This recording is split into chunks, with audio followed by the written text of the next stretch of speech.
Hi everyone. Today I'd like to come back on the Steam Deck conference that was held last Friday.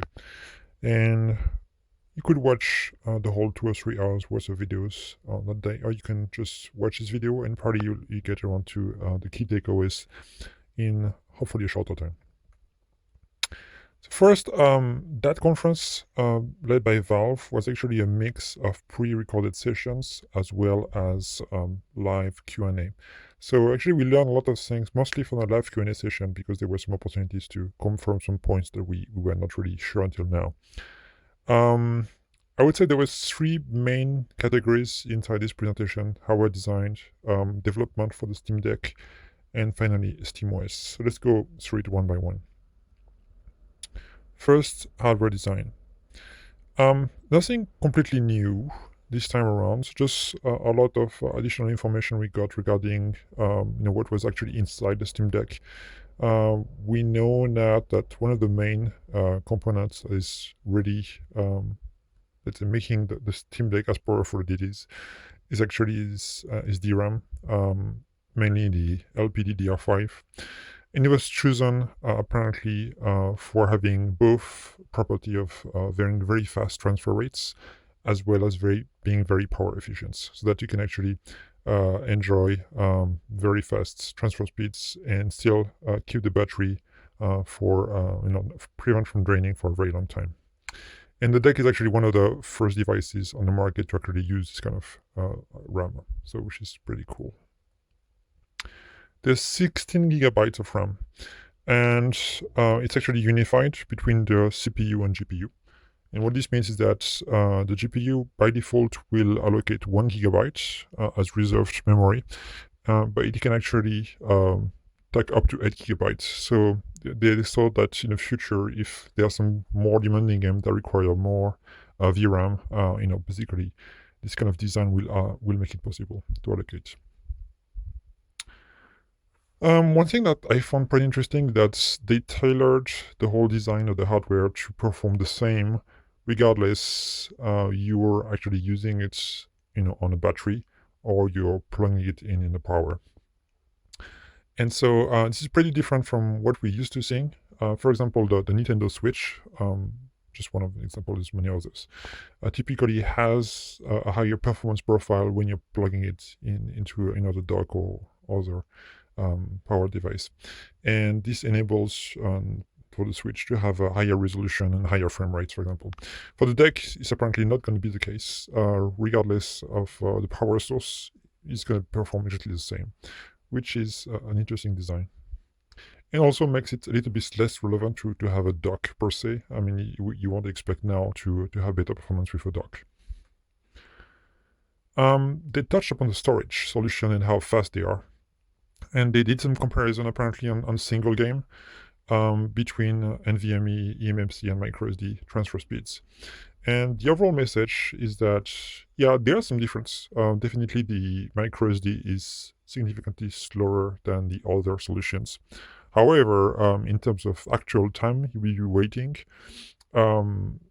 maybe it won't be that sensitive, especially if you're used to, spinning hard drives like I am. I'm pretty sure that the microSD is going to be much faster anyway. So it shouldn't be a major roadblock, even if you end up with, I would say, the lowest storage model that you purchased. In terms of connectivity, Bluetooth 5.0 is the standard, and they confirmed that it should be more than enough to connect both Bluetooth audio devices as well as several game controllers at the same time. Probably very useful when you're playing with it in the docked format. There's going to be actually a spare parts store, which is interesting because very few companies do that. And it kind of indicates that they're in need for the long run, and that they definitely want people to keep using it for a long time. So instead of you having to purchase a new version, if you break one element, you'll be able to purchase directly from Valve, maybe some new parts. They haven't given any details, but when and how will it take place, whether it's going to be through Steam or through other resellers. So that remains to be seen. But they're definitely going to make the device repairable, which is great. Finally, there's going to be also multiple generation of Steam Deck. We already knew that at Boarding Steam because we had this conversation with Scott Rivers and James Remy at the time. Clearly mentioned that he expected the deck to be just the start, and there would be more iterations down the road. And so this is now clearly confirmed by Valve to say this is the version 1. There will be other versions in the future. Now, how often the new versions will come out remains to be seen. I don't expect personally to see that, just like the smartphone frequency, like, once a year release, kind of like Apple-like. I don't think it's feasible, or like supply chain wise and these kind of things. But maybe every 2 years, every 3 years sounds like a more reasonable pace. We'll see what happens. So far, there's only one color, it's black, but there will be other colors available at some point after it's released. So don't expect any new coloring to be available anytime soon, but maybe next year or next year. I think it's probably realistic. And they had a white prototype they were showing. It's probably 3D printed, and this is actually designed to be, a kind of portal themed device, but they clearly mentioned this is only a prototype. They don't intend to commercialize it. Finally, market-wise, they're gonna launch the deck in Japan and Australia. So very good news for me because, as you probably already know, I live in Japan. Now, I think the meat of these conferences was the development parts. What you need to know when you develop for the Steam Deck. And this is, I think, one of the most interesting parts. As you probably know, there's not enough dev kits for everyone. I mean, even the deck itself was delayed for 2 months, so you can imagine that the supply is probably limited. So their recommendation for now is if you intend to test anything that you want to run on the deck, you should install Manjaro. And avoid VMs because VMs are typically bad at GPU acceleration, so they won't give you a good idea of what runs and what does not run on it. Manjaro, why? Because it's kind of an easy to install version of Arch. It's not exactly like Arch. They have different repositories. It's a lot more bloated when you install it, but it's fairly close. So it's I think reasonable recommendation. They also touched upon, if you really want to have something that is very similar in performance profile to the deck, you can get actual kind of nuke box that is powered by AMD. You will find the references under this video or in the article.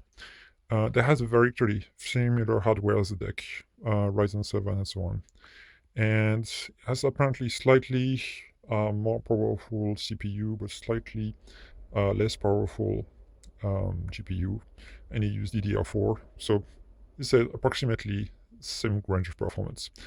And you could use a connector to connect a 720p monitor, and you would have probably a good idea of what would run on the deck. And they gave that kind of picture as an example, which is pretty cool. They also recommend to implement frame limitations in your games or engine, 30 to 60 FPS, so that you would prevent the deck from trying to, output more frames than needed, because that will actually consume and drain the battery very fast. They also mentioned that in case the dev cannot provide this kind of solution in their games for whatever reason, Valve is going to work on their own solution at the system level that would be used globally across multiple games. One thing I really want in Steam for all PCs, not just for the deck, but it's good to start with the deck, is different asset repositories. What I mean by that is that instead of you downloading 100 gigabytes for like one game, it will only download the assets that are made for your device or for your configuration. As you probably know, if you download like Rockstar games, for example, or even like other AAA games, they all come up nowadays with a lot of 4K texture that takes a lot of space. And if you're playing on 180p, you actually have no need for those textures because they will not be used by anything in your configuration. So it makes absolutely no sense for you to download those and waste your disk space. It's even more relevant for a portable device like the deck, where the memory is more limited. So therefore, they plan to have specific repositories where you can have assets only made for the deck at lower resolution, for example, and so that the user can choose to download those instead of the full 4K pack resolution that's included in the base game. This is just a recommendation; it's not mandatory, but hopefully developers will make use of that. The deck will also use the Steam Input API, so that you can use in-game prompts that are not just like ABC or whatever, actually correspond to actions. They also mentioned these new glyphs, and they were showing what the glyph would look like, which is mirroring what you see on the device. Pretty nice. They also mentioned that the use of launchers is discouraged. But if you really have to, they would prefer you to use a Qt or Qt, whatever you prefer, based launcher, because it's cross-platform and it will work on Linux without any issue. Note that if you use a launcher, you're likely not to be getting the rating of a verified in your deck environment, but simply playable instead. We had the 4 kind of ratings that they were addressing a couple of weeks ago. In the graphics API department, they recommend Vulkan, which makes total sense. Because OpenGL and DirectX incur more CPU usage and therefore would have some impact on the battery life. They also mentioned, like, if you can, if you stay on Windows and rely on Proton, try to enable the Vulkan backend if you have an engine that permits it. It's possible with, for example, I think Unity as well as Unreal Engine. They don't really care whether you make native clients or use Proton. So they didn't have any particular guidance. I think it's a good tech either way, so that people or developers really care about having native versions can keep doing it, and people who have no interest into learning how to make native clients for Linux, actually would know at least have to target Proton, and as long as it works, they could expect it would work on the deck. So I think it's a very good tech to not force anybody and simply let the market decide what is best for them. AMD is also preparing a native Linux profiler to actually try to understand what is hitting your performance when you're running the game, especially between the CPU and GPU allocation of resources. They were showcasing this a little bit. This is kind of where the profiler would fit. You can see on the bottom right-hand corner. And this is what it would look like, apparently. And you would be able to see if your GPU is being fully used or if it's waiting for the CPU to process something before being used again. So ideally, you'd like to see this bar being fully read. One thing that was kind of surprising is that they recommended to use, if you use DirectX, to use DirectX 12 instead of DirectX 11. That's kind of strange because I already had the impression that the XVK had higher performance profile versus the X12. But this may have changed recently with the progress made on VKD3D, which is the DirectX 12 through a Vulkan translation layer that we have nowadays in Proton. And especially probably with AMD and the recent Mesa developments, there's probably some changes in terms of performance profile. And apparently, they're now recommending to use DirectX 12 instead of 11 if you can. They're also working with several engine developers, like middleware developers, such as Unity, Unreal, and even the FOSS Godot Engine, to probably make some tools to make it easy to export games for the deck, to make sure that the performance is going to be there. So that's great, because that hopefully should make it easier, maybe at some point, to maybe have a single click, export to deck instead of just export to Linux. And there will be apparently more tools for profiling down the road coming up. I can expect some more market support once this hardware ships. Now, last part, SteamOS. So when we're at SteamOS 3, and it's based on Arch Linux, as you already know, But this time it's not the regular Arch, it's built on an immutable file system. So there will be a read-only file system, basically, that you cannot touch.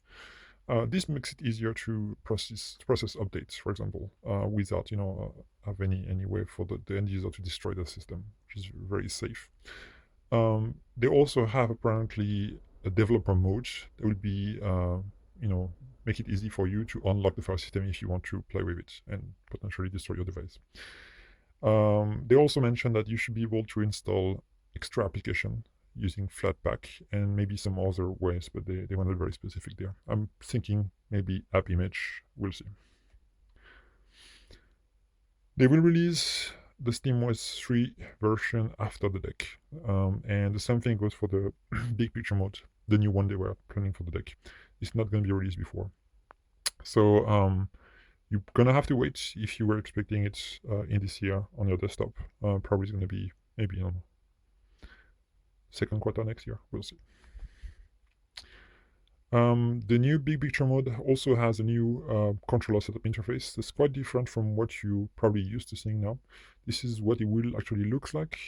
It's focusing on typically the actions that you have in the game, and then you can assign some specific buttons or controls one by one. Yeah, I'm not sure I really like this one, but we'll see how it works in practice. There's also going to be a specific hardware button to directly bring your friend's interface to make it more easier to access. Sorry,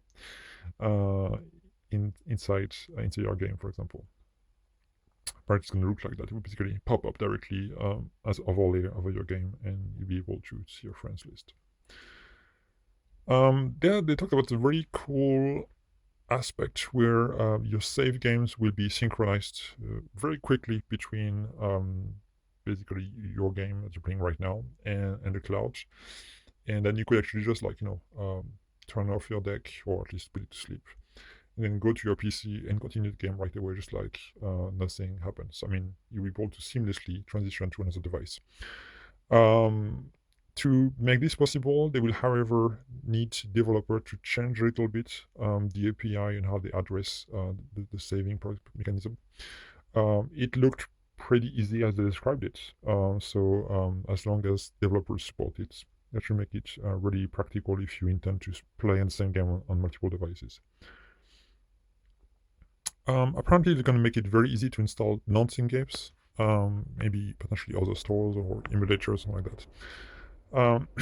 Apparently, they will make use also of Proton outside of Steam, so that you can easily benefit from the Windows compatibility layer even outside of Steam. And that's mostly it. I hope you enjoyed this quick recap and that it was helpful to understand what to expect from the deck. If you have any questions, feel free to contact us on Boarding Steam. Thank you.